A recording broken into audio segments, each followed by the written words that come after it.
हाँ जी, तो आज हमारा स्पेसिफिक फोकस रहेगा जेई 2024 स्टूडेंट्स के ऊपर। और अभी आप लोगों का नवंबर स्टार्ट हो गया है। एक्चुअली नवंबर में भी हम मिड नवंबर तक आ चुके हैं एंड ये one of the most important period होता है एक जेई एस्पिरेंट के लिए। उसकी क्लास 11th की जो एंडिंग वाला पोर्शन होता है, क्योंकि आप लोग अब कहीं ना कहीं 11th की एंडिंग की तरफ प्रोसीड करो। आपका first half of 11th finish हो चुका है। Now we are going towards the second half of 11th, या इवन हम कह सकते हैं द लास्ट 1/3 ऑफ 11th भी हम कहीं ना कहीं कह सकते हैं, राइट। एंड ये पीरियड बहुत ज़्यादा जरूरी आपकी लाइफ में रहेगा, आपकी जेई लाइफ के अंदर। उसका कारण मैं बताता हूँ। जैसे ये आपकी 11th है तो ये इसका फर्स्ट 1/3 है, ये इसका सेकंड 1/3 है, ये इसका थर्ड पार्ट है, ठीक है। ये आपकी 11th है। उसके बाद यहाँ पे 12th शुरू हो जाती है। तो आप अभी कहीं ना कहीं यहाँ कहीं खड़े हो, ठीक है।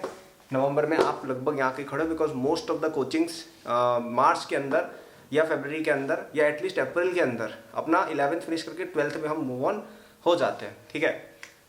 तो अभी ये पीरियड इतना इंपॉर्टेंट क्यों है? 3-4 फैक्टर्स की वजह से। पहला कि अब थोड़ी सी सीरियस पढ़ाई चालू हो चुकी है, ठीक है।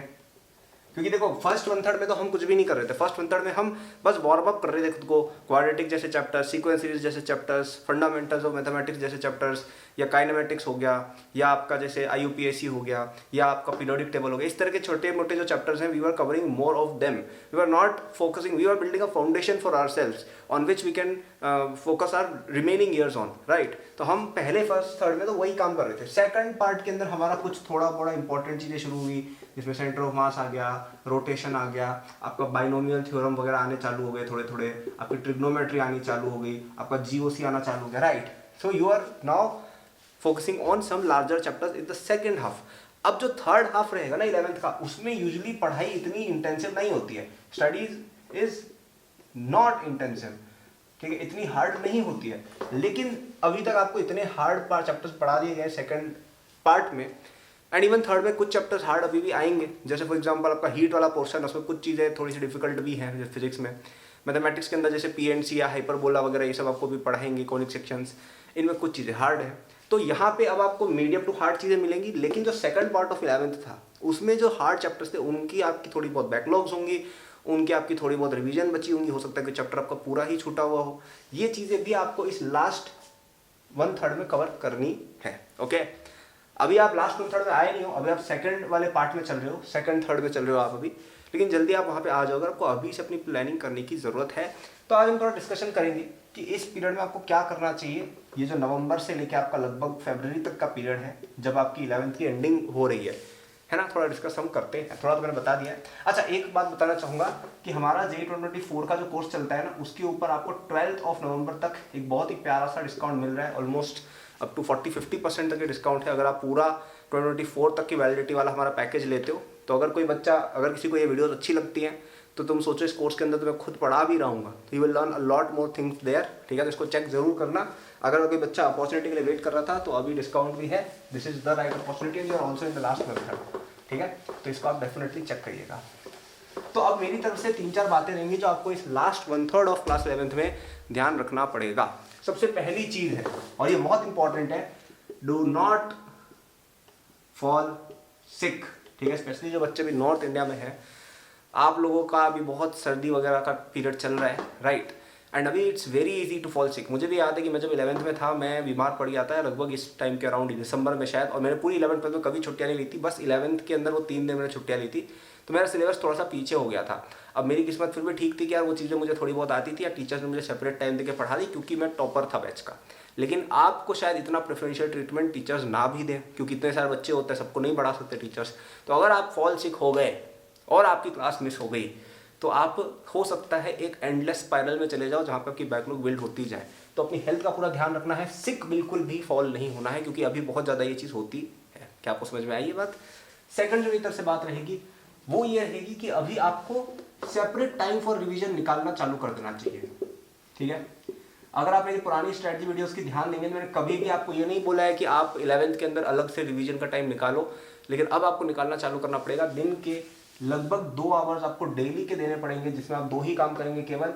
एक तो ओल्ड चैप्टर्स रिवाइज, ठीक है, प्लस बैकलॉग्स जो रह गई हैं, जो चैप्टर्स आपके अच्छे से नहीं कवर हुए हैं उनको कवर। ठीक है, क्या 2 चीज़ें करनी है, 2 घंटे डेली के निकालने हैं आपको। और अगर आपको हॉलीडे मिल रही है, संडे मिल रहा है, सैटरडे मिल रहा है, या कोई ऑफ डे है, या फिर कोई हॉलीडे है, या क्रिसमस ब्रेक जैसे भी आएगा थोड़े दिन बाद, तब आपको ये 2 घंटे की जगह 6 घंटे 4 घंटे भी आप कर सकते हो, लेकिन करना ज़रूर पड़ेगा। बिकॉज अगर नहीं किया तो आप पीछे छूट जाएंगे। क्योंकि अभी आपकी क्लास 12th में पता है बच्चों को प्रॉब्लम क्या आती है? क्लास 12th में बच्चों को प्रॉब्लम ये आती है कि भाई उनका 11th भी क्लियर नहीं है। तो 11th क्लियर नहीं होता है तो इससे क्या होता है, कुछ 12th के टॉपिक्स हो नहीं पाते, क्योंकि कुछ टॉपिक्स डायरेक्ट 11th पर डिपेंडेंट है, कुछ क्या ऑलमोस्ट सारे टॉपिक्स आप कह सकते हो इन सम वे डिपेंडेंट है। जैसे जीओसी नहीं आती है तो आप ऑर्गेनिक पूरी ही नहीं पढ़ सकते 12th की। आपको केमिकल बॉन्डिंग पीरियोडिक टेबल जैसे बेसिक कॉन्सेप्ट्स नहीं आते हैं तो आप P block, D block, S block नहीं पढ़ सकते हो। ठीक है, समझ रहे हो? आपको अगर लेट से बेसिक कॉनिक्स नहीं आते तो आप टेंजेंट नॉर्मल क्या पढ़ोगे 12th में? क्या आपको समझ में आ रहा है? तो प्लीज मेक श्योर कि आपकी 11th पूरी क्लियर हो 12th से पहले, क्योंकि फिर अगर ये नहीं किया ना तो ये पूरा खत्म हो जाएगा, और ये पूरा का पूरा डिपेंड करता है इस टाइम पीरियड पर। ठीक है, इसलिए ये इतना इंपॉर्टेंट, इसलिए इस पर सेपरेट वीडियो में एक डाल रहा हूँ। ठीक है, और जो लास्ट एडवाइस मेरी रहेगी, ठीक है, लास्ट एडवाइस मेरी रहेगी वो ये रहेगी कि आपने देखिए अपनी पूरी हेल्थ का ध्यान रखा है। ओके, आपने सेपरेट टाइम निकाल लिया है रिवीजन के लिए। लास्ट जो मैं एक बात और कहूंगा कि please be very regular in class plus notes plus questions. अब इसका अर्थ क्या है? तो देखिए अभी आपका जो लास्ट का 1/3 वाला पीरियड है ना, लेट से दिसंबर या जनवरी से चालू करते हुए, तो देखिए अभी जैसे फिजिक्स की बात करें तो फिजिक्स में सबसे हार्ड वाला जो पोर्शन होता है वो होता है मैकेनिक्स के लास्ट के चैप्टर्स, जिसमें आपका रोटेशन आ गया, सेंटर ऑफ मास आ गया, इवन एलएलएम वगैरह भी कह सकते हैं, वर्क फॉर एनर्जी हो गया। ये क्योंकि बहुत फंडामेंटल चीज़ें हैं और इनमें बच्चे यूजुअली, यहाँ तक क्या बच्चों का वो रिदम नहीं बना होता है फिजिक्स वाला, राइट? ये हो जाता है, उसके बाद रिदम बन जाती है। तो उसके बाद हम जैसे बाकी चैप्टर, जैसे अभी आप क्या पढ़ेंगे, अभी आप हीट पढ़ेंगे, आप शायद ग्रेविटेशन पढ़ेंगे, आप सरफेस टेंशन पढ़ेंगे, फ्लूइड पढ़ेंगे। ये चैप्टर्स फिर भी थोड़े आसान है, ठीक है? तो ये चैप्टर्स आप अभी पढ़ रहे हैं, ये आपको मिस नहीं करना है, इसलिए आपको बहुत रेगुलर होना है। और मैंने ये बात पहले भी बोली थी कि आपको सिक नहीं होना है, काफ़ी रेगुलर रह के अभी वाले जो चैप्टर्स हैं, जैसे मैथ्स भी हम बात करें तो मैथ्स में यूजुअली मिड वाले जो चैप्टर्स होते हैं ना, बीच वाले, ये वाला पीरियड, ये सबसे हार्ड पीरियड होता है 11th का, क्योंकि इसमें जैसे आपके एल्जेब्रा वाला पोर्शन है, ट्रिग्नोमेट्री वाला पोर्शन ज़्यादा कवर हो रहा होता है। अभी लास्ट 1/3 में यूजुअली थोड़े छोटे मोटे चैप्टर्स शायद ज़्यादा कवर यूजुअली लोग कराते हैं, जो ईजी होते हैं थोड़े। तो आपको थोड़ा सा रेगुलर रहना पड़ेगा अभी लास्ट के 1/3 में, ताकि आप उन चैप्टर्स को एटलीस्ट मिस ना करो। ठीक है, उन चैप्टर्स को मिस नहीं करोगे, क्योंकि देखो यूजुअली क्या होता है कि जैसे बड़े चैप्टर्स है ना, जैसे रोटेशन है, सेंटर ऑफ मास है, इनसे 2 3 4 5 ऐसे क्वेश्चन आ जाते हैं जेईई एडवांस में, लेकिन वो करने हार्ड होते हैं। लेकिन ये जो छोटे छोटे चैप्टर्स होते हैं ना, सरफेस टेंशन, फ्लूइड मैकेनिक्स, आपका बेसिक्स ऑफ कॉनिक्स हो गया, आपका स्ट्रेट लाइन हो गया, आपका जैसे और कौन सा चैप्टर है, एस ब्लॉक हो गया, ठीक है, इन्वायरमेंटल केमिस्ट्री हो गया, ये सब 11th के एंडिंग के चैप्टर्स है। इनसे एक एक क्वेश्चन आता है, लेकिन वो एक एक इतने आसान होते हैं कि आपका स्कोर एक अच्छा जुड़ जाता है। जैसे ये चौके छक्के, ये एक रन है, सिंगल निकालने से भी कई बार हमारी पारी आगे बढ़ जाती है। ठीक है, तो ये चैप्टर्स आपको इसलिए मिस नहीं करना, और इसलिए अभी से ही इनको क्लियर कर लो, क्योंकि अगर आपने अभी से इनकी रेगुलर लेक्चर अटेंड की, आपने इनके अच्छे नोट्स वगैरह बनाए, इनके क्वेश्चन प्रैक्टिस जो सर ने होमवर्क दिया वो अगर अच्छे से किया, तो आपको जरूरत ही नहीं पड़ेगी बाद में ज़्यादा रिवीजन की, क्योंकि इनमें कुछ है ही नहीं। जैसे फ्लूइड मैकेनिक्स, उसमें टोटली 4 5 6 फॉर्मूले हैं बस, और उसमें 4 5 तरह के ही क्वेश्चन बनते हैं। तो इसलिए आपको उसमें कोई एक्स्ट्रा रिवीजन करने की जरूरत नहीं पड़ेगी, अगर आपने क्लास में अच्छे से ध्यान दे दिया, अच्छे नोट्स बना लिए, अच्छे क्वेश्चन के अभी से प्रैक्टिस कर लिया, राइट? तो ये चीज़ का आप प्लीज ध्यान रखिएगा। ओके, तो क्या 3 बातें हमने बोली है? हमने बोली है सबसे पहले कि प्लीज अभी सिक फॉल कोई नहीं करेगा, कोई भी बच्चा बीमार ना पड़ने पाए, पूरा ध्यान रखो, स्वेटर वगैरह पहन के जाओ आराम से कवर्ड तरीके से। सेकंड बात हमने ये बोली कि आप रिवीजन के लिए 2 घंटे डेली के निकालने चालू कर दो। ओके, और थर्ड कि अभी जो आपको लास्ट के चैप्टर्स पढ़ाए जा रहे हैं उनमें आपको बहुत रेगुलरिटी शो करनी पड़ेगी। अब आप स्किप नहीं कर सकते हो, अब आप नोट मेकिंग, क्वेश्चन प्रैक्टिस, ये सब चीज़ें आप प्लीज़ आप स्किप ना करें, इनको अच्छे से ध्यान में रखते हुए चलें।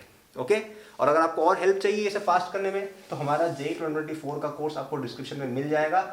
ये आपको कोर्स लेना चाहिए, वैसे तो आज ही लेना चाहिए जब आप देख रहे हैं, ताकि आपको 1-2 दिन और मिले उसको पढ़ने के लिए। लेकिन अगर कोई बच्चा बाद में देख रहा हो तो ज़्यादा से ज़्यादा 12 नवंबर तक इस पर एक डिस्काउंट रहेगा। ओके, लास्ट टाइम में डिस्काउंट आई थिंक 1 महीने से भी पहले आया था, तो उसके बाद आपका टाइम चला जाता है। देखो, पैसे से ज़्यादा इंपॉर्टेंट टाइम होता है, because time is money. Okay, आपके थोड़ा सा आप लाइफ में जब बड़े होंगे ना, तब आप ऐसे नहीं सोचेंगे अरे यार मैंने 10 रुपये बचा लिया, आप भी सोचेंगे अरे यार 10 रुपये बचाने के मैंने 1 घंटा बर्बाद कर लिया। कई लोग जैसे कूपन कोड ढूंढते रहते हैं कि अरे यार इससे मेरे 10 रुपये बच जाएंगे, लेकिन अभी वो आपको अच्छा लगता है कि आप छोटे हो, लेकिन थोड़े बड़े हो गए फिर तुम्हें फनी लगेगा कि अरे यार मैं 1 घंटे से कूपन कोड ढूंढ रहा हूँ 10 रुपये बचाने के लिए, राइट? तुम्हारे टाइम की वैल्यू है 10 रुपये पर घंटा, राइट? तो वैसे आपको नहीं सोचना है, आप अपने टाइम के बारे में सोचें, अभी इसमें इनरोल हो जाइएगा ताकि आपको एक अच्छा टाइम मिले, क्योंकि देखो इस कोर्स का बेनिफिट तब मिलेगा जब तुम इसको टाइम दोगे। तो कोई भी चीज़ का बेनिफिट तब मिलता है जब टाइम दोगे, राइट। और टाइम आप तब दे पाओगे जब आप इसको वेल इन एडवांस लोगे, है ना। तो इसके थ्रू आप अपना 11th का भी बैकलॉग आराम से क्लियर करेंगे, 11th का रिवीजन भी आपका फटाफट से होगा और आपका 12th जो है वो तो कवर हो गई। तो JEE 2024 तक की इसके अंदर वैलिडिटी प्लान एक आती है जो कि 2024 तक चलेगा आराम से। तो वो वाला प्लान लेना वो बेस्ट है, ठीक है। सबसे ज़्यादा किफ़ायती भी है वो पर मंथ बेसिस पे, और आपको उसमें मुझसे सीखने का एक बहुत ही प्यारा सा मौका मिलेगा। ओके, काफ़ी ज़्यादा फास्ट इसमें आपकी कवरेज हो जाएगी। ओके, और काफ़ी ज़्यादा अच्छे कॉन्सेप्ट्स आपके दिमाग में बैठेंगे अवश्य इस कोर्स के थ्रू, ठीक है। तो इसको डेफिनेटली चेक करिएगा डिस्क्रिप्शन में जाके। Thank you for watching, good luck, like subscribe, है ना, बाय।